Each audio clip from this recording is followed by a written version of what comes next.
یہ بھی انتہائی عام ترین سوال ہے کہ یک بارگی ایک ہی وقت کے اندر 3 طلاقیں دینا یا ایک ہی محفل کے اندر 3 طلاقیں دینا، تو 3 طلاقیں دینے کی صورت کے اندر کیا 3 طلاقیں ہی واقع ہوں گی، یا ایک محفل کے اندر یا ایک الفاظ کے ساتھ یا ایک ہی جملے کے اندر 3 طلاقیں دینے کی صورت کے اندر وہ ایک طلاق تصور کی جائے گی۔ اس کے اوپر کئی اعتراض کرنے والے اعتراض بھی کرتے ہیں اور اس کے اوپر یہ جواز بھی تلاش کرنے کی کوشش کرتے ہیں کہ ایک محفل کے اندر دی گئی 3 طلاقیں یا ایک جملے کے اندر دی گئی 3 طلاقیں وہ ایک طلاق تصور کی جائے گی۔ تو اس کے اوپر تھوڑی سی وضاحت کرنا چاہوں گا۔ قرآن و سنت کے ارشادات اور تعامل صحابہ و تابعین سے عدد طلاق کے متعلق جو کچھ ثابت ہوتا ہے اس کا خلاصہ یہ ہے کہ جب طلاق دینے کے سوا کوئی چارہ ہی نہ رہے تو طلاق کا احسن طریقہ یہ ہے کہ صرف ایک طلاق حالت طور میں دے دے جس میں مجامعت نہ کی ہو، اور یہ ایک طلاق دے کر چھوڑ دے، عدت ختم ہونے کے ساتھ رشتہ نکاح خود ٹوٹ جائے گا۔ اس کو فقہاء نے طلاق احسن کہا۔ تو یہ تو بہترین طریقہ کار تھا، اور صحابہ کرام کا طلاق دینے کا جو بہترین طریقہ کار بھی رہا، ان کا طریقہ کار بھی یہی رہا تھا کہ وہ طلاق احسن دیا کرتے تھے۔ تو اس کے علاوہ پھر آگے جو معاملہ آ جاتا ہے 3 طلاقوں کے حوالے سے، تو 3 طلاقوں کے حوالے سے جہاں تک بات بنتی ہے تو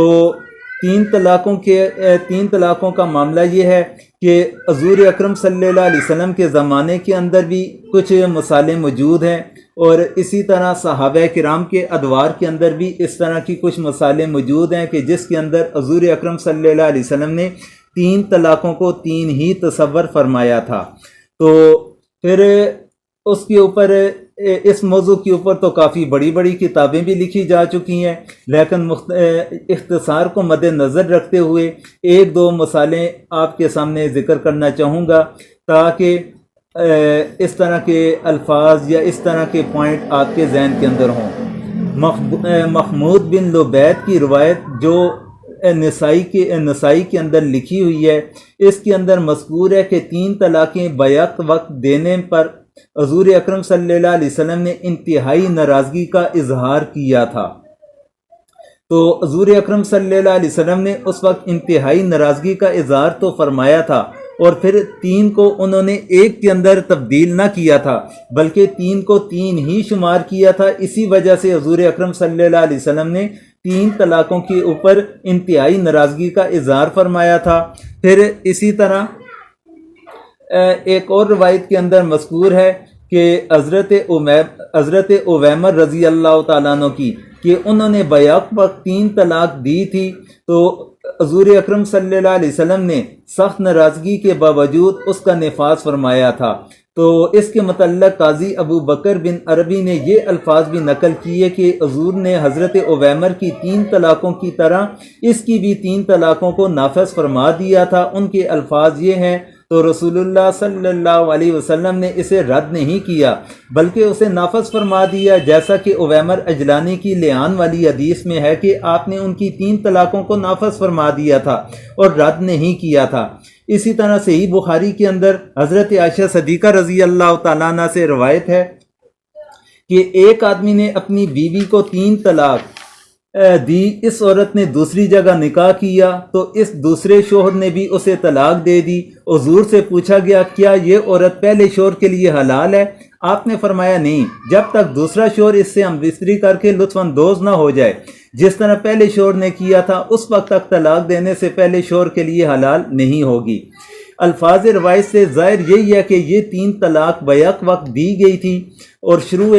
حدیث فتح الباری، عمدۃ القاری، قسطلانی وغیرہ میں روایت کا مفہوم یہی قرار دیا گیا کہ بیک وقت 3 طلاق دی تھی، اور حدیث میں یہ فیصلہ مذکور ہے کہ رسول اللہ صلی اللہ علیہ وسلم نے ان 3 طلاق کو نافذ قرار دے کر یہ حکم دیا کہ جب تک شوہر ثانی سے ہم بستری اور صحبت نہ ہو جائے تو اس کے طلاق دینے سے شوہر اول کے لیے حلال نہیں ہوگی۔ تو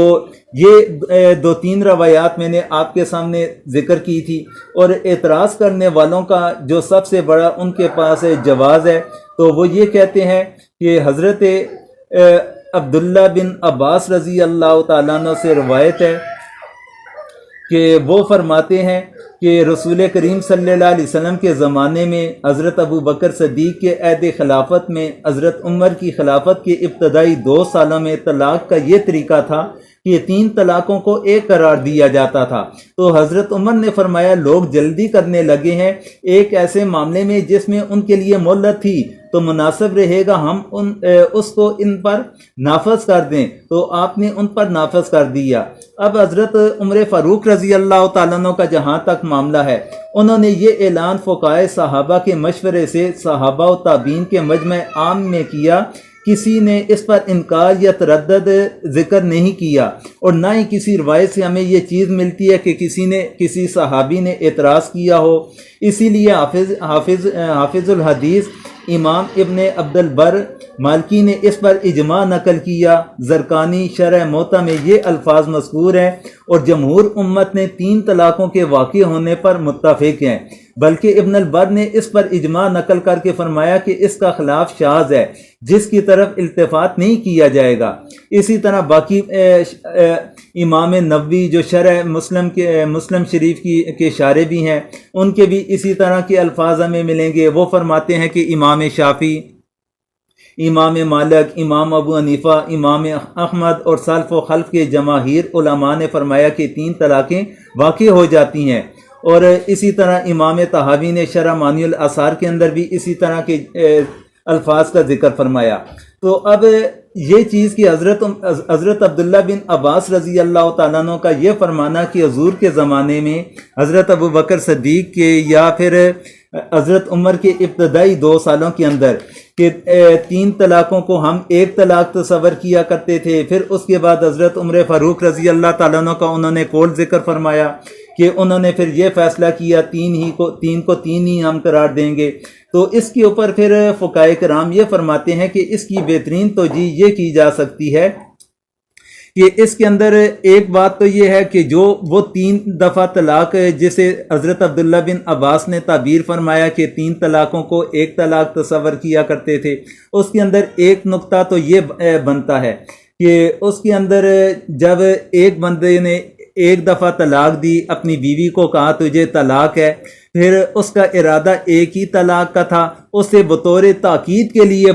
2 دفعہ مزید کہہ دیا تجھے طلاق ہے، تجھے طلاق ہے، مطلب یہ کہ ان کا ارادہ ایک طلاق کا تھا اور انہوں نے دی بھی ایک ہی طلاق ہے، پھر اس کی تاکید کی خاطر انہوں نے 2 دفعہ الفاظ کا مزید استعمال فرما دیا تھا، جس وجہ سے وہ 3 طلاقوں کو ایک طلاق انہوں نے اس کی نیت کو مد نظر رکھتے ہوئے تو یہ فیصلہ کیا کرتے تھے کہ اس کی 3 طلاقیں ایک طلاق ہیں۔ کیوں اس طرح کا ایک واقعہ حضرت رکانہ رضی اللہ تعالیٰ عنہ کے متعلق بھی مذکور ہے کہ حضرت رکانہ رضی اللہ تعالیٰ عنہ نے اپنی بیوی کو البتہ کے لفظ کے ساتھ طلاق دے دی تھی، جبکہ لفظ البتہ کا یہ عرب کے اندر 3 طلاقوں کے لیے استعمال کیا جاتا تھا۔ تو حضور اکرم صلی اللہ علیہ وسلم کے پاس جب معاملہ گیا تھا تو انہوں نے کہا کہ میرا ارادہ تو ایک طلاق دینے کا تھا، تو حضور نے ان سے پھر قسم لی، حضرت رکانہ رضی اللہ تعالیٰ عنہ نے قسم اٹھا کر کہا کہ حلف دیا کہ میرا ایک ہی طلاق کا ارادہ تھا، تو حضور نے پھر اسے ایک ہی طلاق قرار دیا تھا۔ تو اس واقعے سے بھی یہ چیز پتہ چلتی ہے کہ وہ بطور تاکید کے لیے وہ بار بار الفاظ کا استعمال کرنا، لیکن ارادہ ایک لفظ کا تھا، تو جس وجہ سے حضرت عبداللہ بن عباس رضی اللہ عنہما نے فرمایا کہ حضور کے زمانے میں، حضرت ابو بکر صدیق کے زمانے میں اور حضرت عمر کے ابتدائی 2 سالوں کے اندر وہ 3 کو ایک تصور کیا کرتے تھے، اس کی توجیہ پھر بہترین یہ بن جاتی ہے۔ پھر حضرت عمر رضی اللہ تعالیٰ عنہ کے زمانے میں ابتدائی 2 سالوں کے بعد جب اسلام دور دراز کے علاقوں کے اندر پھیلنا شروع ہو گیا، پھر حضور کے احکامات کی روشنی کے اندر بھی دیکھا جائے کہ صداقت کے اندر کمی واقع ہو رہی تھی، تو حضرت عمر دور اندیش انسان بھی تھے، تو اس لیے پھر لوگوں کے اوپر اس طرح کا اعتبار نہیں کیا جا سکتا تھا، تو اس وجہ سے حضرت عمر رضی اللہ تعالیٰ عنہ نے فرمایا کہ اب جو 3 دفعہ طلاق دے گا اسے ہم 3 ہی تصور کریں گے۔ یہ تھی بات 3 طلاقوں کے حوالے سے۔